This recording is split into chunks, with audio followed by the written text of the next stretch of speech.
علیکم ورحمۃ اللہ وبرکاتہ۔ الحمدللہ والصلاة والسلام علی رسول اللہ، اما بعد۔ آج ہمارے سامنے عربی زبان کا ایک نیا سبق ہے جو کہ 16 نمبر سبق کی تدریبات ہیں کتاب کے ناحیے سے۔ التدریبات، مشقیں، تمرینات۔ التدریب الاول، پہلا مشق۔ اب انشاءاللہ دھیرے دھیرے جیسے جیسے ہمارا لیول بڑھ رہا ہے، ہمیں ضرورت ہے کہ ہم مزید محنت کریں، کیونکہ جب تک محنت نہیں کریں گے، پچھلی چیزوں کو ذہن میں رکھیں گے نہیں، تب تک یہ آگے کے جو مراحل ہیں یہ آسان نہیں ہوں گے۔ مشق کرنا بہت ضروری ہے، محنت ہم سے مطلوب ہے، اور بہت سارے چھوٹے چھوٹے قواعد بھی آ رہے ہیں جس کو ذکر کرنا بھی ضروری ہے۔ چھوٹے چھوٹے جو قواعد ہیں جس کی ہمیں ضرورت ہے اس کو بھی بیان کرنا ضروری ہے، تاکہ آپ سیکھنے کے ساتھ ساتھ آپ کو محسوس ہو کہ ہاں آپ حقیقت میں جو ہے مستفید ہو رہے ہیں، کیونکہ سینٹنس اب جملے آ رہے ہیں باقاعدہ، آپ کو ان جملوں کو فل کرنا ہے، ان جملوں کی ترتیب دینا ہے، ان جملوں کو بنانا ہے، اور ایسے ہی پھر اپنی زبان سے جو ہے کلمات یا جملے سلیکٹ کر کے جو ہے اس کو ٹرانسلیشن کرنا عربی میں۔ تو انشاءاللہ ایگزام میں ہوگا، اور ایگزام کے بعد ابھی ہماری میٹنگ تھی آفس کی، یہ ہوا تھا کہ عربی زبان کا بھی سرٹیفکیٹ دیا جائے۔ تو میرا تو ارادہ تھا کہ 5 یونٹ پڑھنے کے بعد ایک سرٹیفکیٹ دی جائے، انہوں نے کہا کہ نہیں، ہر لیول کی سرٹیفکیٹ ہو۔ تو انشاءاللہ یہ ہمارا یونٹ کمپلیٹ ہوگا، ایگزام ہوگا آپ کا تیسرا ایگزام، اور اسی کے بیس پہ آپ کو انشاءاللہ دیا جائے گا سرٹیفکیٹ۔ اور یہ سرٹیفکیٹ ایک رمز ہے، ایک اشارہ ہے، صرف اس بات کی دلیل ہے کہ آپ ماشاءاللہ اس کورس سے جڑے ہوئے ہیں اور یہ سیکھ رہے ہیں۔ تو آئیے وقت زیادہ نہ صرف کرتے ہوئے شروع کرتے ہیں اپنی تدریبات، لیکن بسا اوقات کچھ چیزیں ذکر کرنی ضروری ہوتی ہیں تو اشارتاً ذکر کر دیا جاتا ہے۔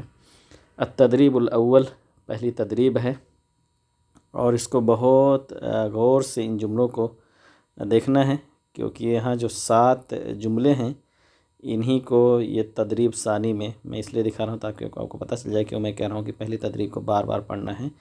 آپ کو کہہ رہا ہے کہ 7 بار ہر جملے کو 6 بار 6 بار لکھا ہوا ہے کہ آپ پڑھیے اور زبان سے اس کو دہرائیے تاکہ جملے آپ کے زبان پہ چڑھ جائیں۔ تو کہہ رہے ہیں مل ادوات التی فی المطبخ، مل ادوات التی فی المطبخ، مطبخ میں کیا چیزیں ہیں۔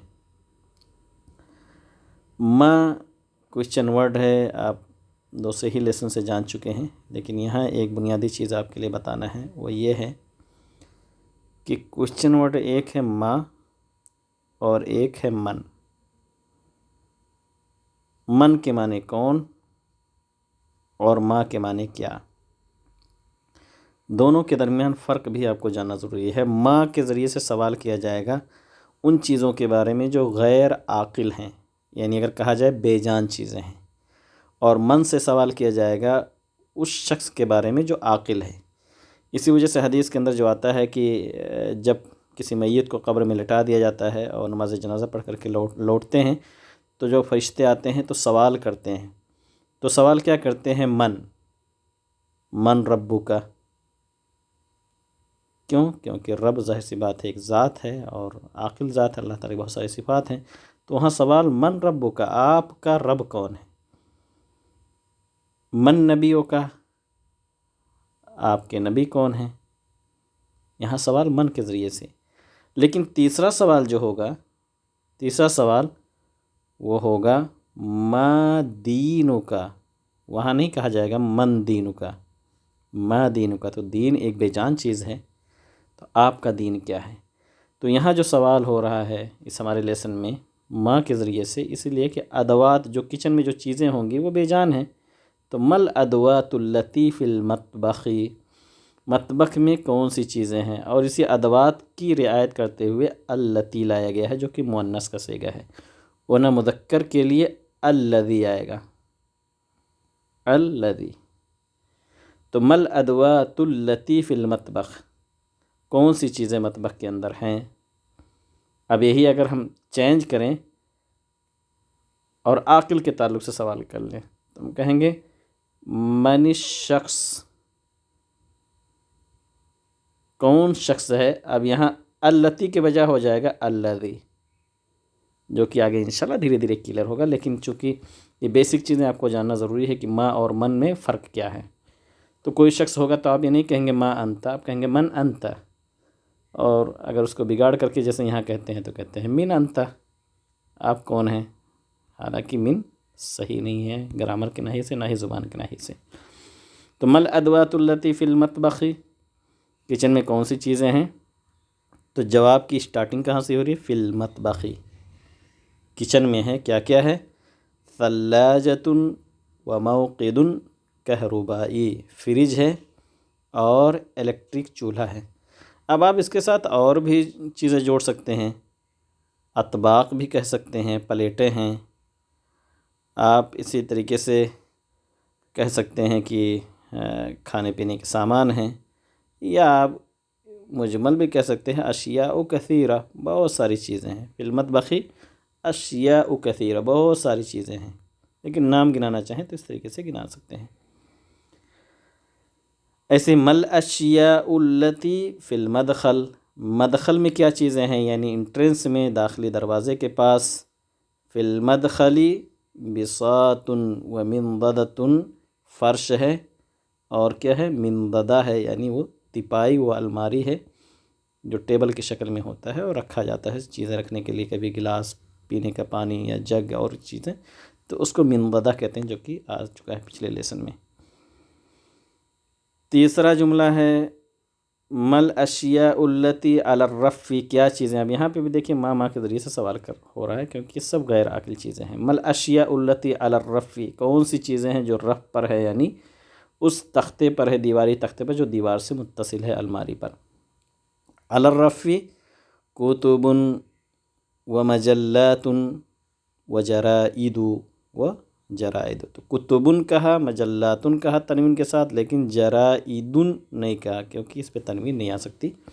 اور ہم نے آپ کو بتایا ہے، بار بار ریپیٹ بھی میں کرتا ہوں، کہ مفاعل اور مفاعیل یہ اگر کہا جائے تو یہ فریم ہے. مفاعل اور مفاعیل کے وزن پر جو بھی ناؤنس آئیں گے اس پہ کبھی تنوین نہیں آ سکتا.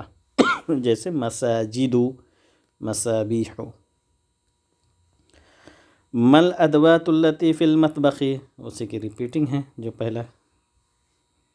مل اشیاء التی فی المطبخ، مطبخ میں کون سی چیزیں ہیں. تو یہاں کہہ رہے ہیں فی المطبخ رف لادوات الطعام، کھانے کی چیزوں کی الماری ہے، یعنی کھانے کے ساز و سامان کے لیے الماری ہے.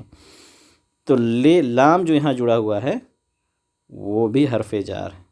ہم نے بہت سارے حروف جارہ پڑھ لیے، با تا کاف لام. جیسے کہتے ہیں للہ، اللہ کے لیے، فار کے معنی میں آتا ہے عام طور سے. لیے ہماری اپنی زبان میں ہوتا ہے، جیسے ہم کہتے ہیں بسم اللہ یا للہ رب العالمین، الحمد للہ رب العالمین. تمام قسم کی تعریف اللہ رب العالمین کے لیے ہے. تو یہ لام فار کے معنی میں. فی المطبخ رف لادوات الطعام، مطبخ میں جو رف ہے وہ کھانے کے ساز و سامان کے لیے ہے، الماری جو ہے. یہاں بھی دیکھیے مل حجرت، مل حجرت التی علی الیمین، رائٹ ہینڈ پہ کون سا کمرہ ہے. ترجمہ ہم دیکھیے کر رہے ہیں کون سا، لیکن ما ہے کیونکہ غیر عاقل کے لیے سوال ہے. الحجرہ کمرہ غیر عاقل ہے. تو مل حجرت التی علی الیمین، رائٹ ہینڈ پہ کون سا کمرہ ہے. علی الیمین حجرت النوم، دائیں ہاتھ پر کیا ہے؟ بیڈ روم ہے. مل حجرت التی علی الیسار، کون سا کمرہ لیفٹ ہینڈ پر ہے. علی الیسار حجرت الطعام، لیفٹ ہینڈ پر جو ہے کیا ہے؟ ڈائننگ روم ہے، کھانے کا روم ہے، یعنی ڈائننگ ٹیبل جہاں پر ہے. تو اس طریقے سے آپ دیکھیں گے یہ 7 جملے ہیں، اور ان 7 جملوں کو اس دوسری مشق میں کہتا ہے کہ آپ بار بار پڑھیں اور بغیر کتاب دیکھے ہوئے اپنی زبان سے دہرائیں، تاکہ آپ کو اس طریقے سے پریکٹس ہو جائے. جب آپ دہرائیں تو یہ ٹک لگانے کے لیے بول رہے ہیں کہ جب آپ دہرا لیں 6 بار پہلے جملے کو، اسے دوسرے تیسرے، تو آپ اس میں نشان بھی لگاتے چلے جائیں۔ تو سوچیے کتنا بہترین یہ مشق ہے، اور چاہتے ہیں کہ آپ کا لیول تھوڑا ہائی ہو، اس لیے میں بھی کہتا ہوں کہ آپ محنت کرنے کی کوشش کریں۔ تیسری جو تدریب ہے، آپ دیکھ رہے ہیں یہ زبر کی علامت ہے، یہ زیر کی علامت ہے، اور یہ پیش کی علامت ہے۔ لکیر کے نیچے زیر ڈال دیا، اور لکیر کے اوپر زبر، اور لکیر کے اوپر پیش۔ تو اس کا مقصد کیا ہے؟ تیسری تدریب کا مقصد وہی ہے کہ آپ اس میں دیکھیں سنٹنس میں کہ کن حروف کے اوپر مثال کے طور پر پیش ہے، ضمہ ہے، جیسے ادوات ہو یہاں پر۔ اب یہ تنوین بھی اسی میں داخل ہوگا، کیونکہ ایک پیش ہو یا دو پیش ہو، سب اس میں داخل ہیں۔ زیر کیا ہے؟ دیکھیے مطبخ۔ ایسے ہر جملے میں کہیں پر زبر بھی آئے گا، جیسے یہاں زبر ہے ماں پہ، مل، مطبخ۔ تو اس طریقے سے وہاں پر بھی نشان مارنا ہے۔ اگر آپ کو ہر جملے میں پتہ چل جاتا ہے کہ کون سے ایسے کلمات ہیں جن پہ زبر ہے، پیش ہے، تو اس کے بھی نشان دہی کریں، یعنی زیادہ سے زیادہ آپ کو مشق کرانا چاہتے ہیں اس میں۔ اور یہ تدریب الرابع جو ہے، یہ ذال اور وہ، یہ مخرج آپ کو بتانا چاہتے ہیں۔ جیسے میں نے کہا تھا کہ ہمارا جو یہ لیول ہے عربی زبان کی تعلیم کا، یہ سیکنڈ لیول ہے۔ اس سے پہلے ضروری ہے کہ آپ حروف کے مخارج جانیں، آپ عربی پڑھنا جانیں، اعلیٰ الاقل کم سے کم قرآن پڑھنا آپ جانتے ہوں۔ کیونکہ ہمارا جو لیول ہے، جب یہ آپ عربی زبان سیکھ جائیں گے تو آپ کو انشاءاللہ قرآن پہ، کلمات پہ زیر زبر کی ضرورت نہیں رہے گی، احادیث پہ زیر زبر کی ضرورت نہیں رہے گی۔ آپ بغیر زیر زبر اور پیش کے آپ پڑھ سکیں گے۔ سائن بورڈ جیسے بہت سارے رہتے ہیں، بہت ساری جگہوں پر لکھی ہوئی چیزیں رہتی ہیں، عبارتیں، تو اس میں زیر زبر اور پیش آپ کو ضرورت نہیں رہ جائے گی جب آپ یہ قاعدہ جان جائیں گے دھیرے دھیرے۔ تو یہ فرق ہے عربی زبان اور دوسری زبانوں میں، کہ آپ دوسری زبانیں تو آپ پڑھ سکتے ہیں جوڑ جاڑ کر کے، لیکن عربی کیسے پڑھیں گے؟ کیونکہ عربی ہر کلمہ جو ہوتا ہے وہ ایک حرکت چاہتا ہے۔ مثال کے طور پر یہاں ہے التدریب، اب یہ ہٹا دیا جائے زیر زبر پیش، تو چونکہ ہم عادی ہو گئے ہیں تو ہم پڑھیں گے التدریب الرابع، لیکن جو نہیں جانے گا وہ ہو سکتا ہے التدریب الرابع پڑھے یا التدریب الرابع پڑھے، نہیں، التدریب الرابع، کیونکہ ہم نے کہا کہ کوئی بھی عربی کلمہ جو ہوتا ہے اگر اس سے پہلے کوئی عامل نہ ہو، زیر زبر پیش لانا ہو، تو اس پہ ہمیشہ پیش ہی آئے گا۔ اس کے بعد یہ بہترین مشق ہے اور بہت ایزی، یہی ہمارے آج کے درس کا آخری جو ہے مشق بھی ہوگا۔ یہ کیا ہے؟ تدریب الخامس، 5ویں تدریب، اور بہت ہی بہترین یہ ہے۔ یہاں پر آپ کو میل اور فیمیل، یعنی مذکر اور مؤنث کا فرق بتلا رہے ہیں، اور طریقہ بھی بہت ہی سمپل بتلا رہے ہیں۔ مذکر مؤنث اگر آپ جان جائیں گے تو مذکر بھی آپ کو پتہ چل جائے گا۔ مذکر یعنی میل، مؤنث یعنی فیمیل۔ مؤنث سب سے بڑی علامت دونوں کلمے کی یہ ہے کہ اگر یہ نام ہوتے ہیں کسی، مثال کے طور پر کوئی نام ہے، اگر وہ کسی لیڈی کا ہے تو ظاہر سی بات ہے وہ لیڈی ہوگی، وہ فیمیل ہوگی۔ کسی مذکر کا نام ہے یعنی مرد کا نام ہے تو وہ ظاہر سی بات ہے اس کو کسی علامت کی کوئی ضرورت نہیں ہے۔ اگر وہ ایک مرد کا نام ہے تو ہمیں یہ ڈھونڈنے کی ضرورت نہیں کہ اس کلمے کے اندر علامت کیا ہے، یا کسی مؤنث کا نام ہے تو ہمیں ڈھونڈنے کی ضرورت نہیں ہے کہ علامت کیا ہے مؤنث کی۔ لیکن اگر وہ نام نہ ہو کسی فیمیل کا تو ہمیں ضرورت ہوتی ہے کہ ہم علامت ڈھونڈیں۔ تو مؤنث کی 3 علامتیں ہوتی ہیں، ایک گول تا، اور ایک الف مقصورہ۔ مقصورہ کا مطلب چھوٹی سی الف جو لکھی جاتی ہے، مثال کے طور پر سلمہ، ہدا لڑکیوں کے نام ہیں، تو ایک علامت تائے تانیث جس کو آپ کہہ لیں، الف مقصورہ، اور تیسرا الف ممدودہ جیسے آپ لکھتے ہیں صحرا، یعنی یہ حمزہ سے پہلے جو الف ہے اس کو الف ممدودہ کہتے ہیں۔ تو یہ مؤنث کی 3 علامتیں ہوتی ہیں، تا، الف مقصورہ، الف ممدودہ۔ آپ کو اس لیے کلیئر کیا کہ اگر وہ نام ہو تو ہمیں پھر علامت کی ضرورت نہیں ہوتی۔ مثال کے طور پر اب اگر کوئی شخص کہے کہ حمزہ، یہ تو تانیث ہے، نہیں، یہ مذکر کا نام ہے، ایک آدمی کا نام ہے۔ آپ کو علامت دیکھنے کی ضرورت ہی نہیں. تو جب وہ علم ہو کسی انسان کا، چاہے میل فیمیل، تو اس میں کسی علامت کی ضرورت نہیں ہوتی.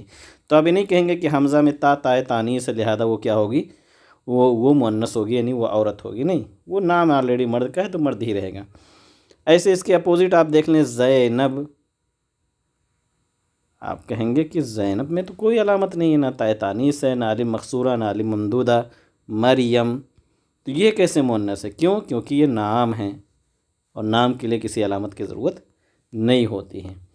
ایسے آپ دیکھیں گے موسیٰ، عیسیٰ، تو یہ تو الف مقصورہ ہو گیا سلمہ کی طرح. تو کیا فیمیل ہو گئے؟ نہیں، کیونکہ یہ نام ہے میل کے، لہذا یہ میل ہی رہیں گے. تو علامت ڈھونڈنے کی ضرورت وہاں پڑتی ہے مؤنث کی جو نام کے علاوہ ہو، نام کے علاوہ ہو.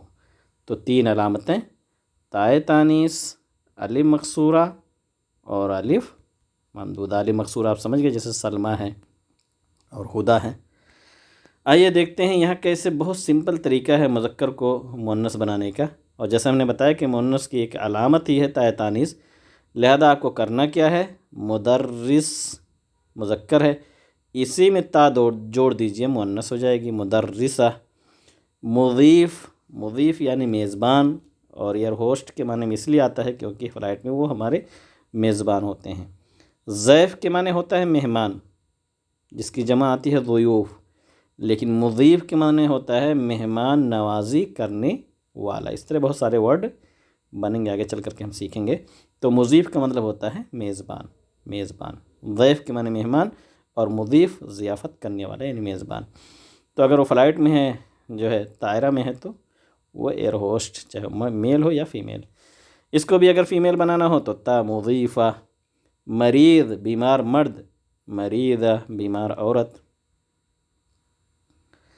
ابن لڑکا، ابنۃ لڑکی. حارس، حارس کے معنی ہوتا ہے نگہبان، نگہبانی کرنے والا. حارسہ نگہبانی کرنے والی عورت، یعنی اگر سیکورٹی گارڈ اگر عورت ہو تو اس کے لیے حارسہ کا لفظ آئے گا. طبیب ڈاکٹر، میل طبیبہ. یعنی دیکھیے صرف تا تانیث، اس کو تائے تانیث بھی کہتے ہیں، یعنی ایسی تا جو مؤنث بنا دیتی ہیں. عصفور، عصفور گوریا چھوٹی سی جو پھدکتی رہتی ہے پیڑوں پہ، عصفورہ. کلب، کلبہ کتا اور کتیا.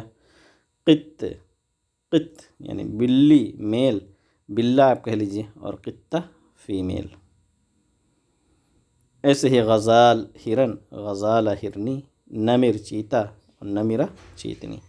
تو دیکھیں کتنا سمپل طریقے سے ہم نے دیکھ لیا کہ میل سے فیمیل کیسے بنتا ہے. سیم یہ بھی اسی سے جڑا ہوا، تو اس کو بھی پورا کر دیتے ہیں. 7ویں تدریب بھی سیم ایسے ہی. مطبخ، یہ میل ہے، کوئی علامت نہیں ہے مؤنث کی. اور اریکہ صوفہ. زہریہ گلدستہ. وسادہ تکیہ. سلہ ٹوکری. رخصہ، رخصہ کے مطلب لائسنس. مساحہ کے معنی ڈسٹر. اور مکتبہ، مکتبہ لائبریری. شرفہ بالکنی. ثلاجہ فریج.